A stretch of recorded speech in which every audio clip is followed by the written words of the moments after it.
I've always believed and continue to believe that the National Guard is best suited for performing domestic support to civil authorities in these situations in support of local law enforcement.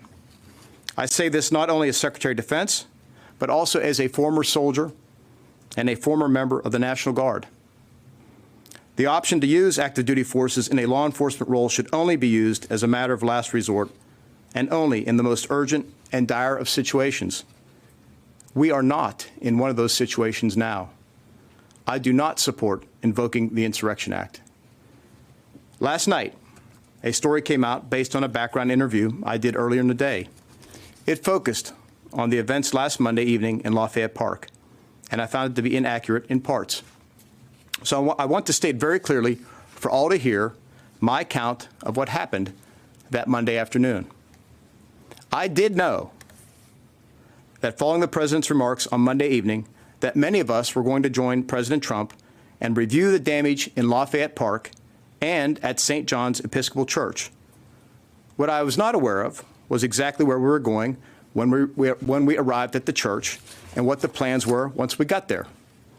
It was also my aim, and General Milley's, to meet with and thank the members of the National Guard who were on duty that evening in the park. It is something the President likes to do as well. The path we took to and from the church didn't afford us that opportunity, but I was able to spend a considerable amount of time with our Guardsmen later that evening as I moved around the city to many of the locations at which they were posted. I also want to address a few other matters that have been raised about that evening. First, National Guard forces did not fire rubber bullets or tear gas into the crowd, as reported. Second, Guardsmen were instructed to wear helmets and personal protective equipment for their own protection, not to serve as some form of intimidation.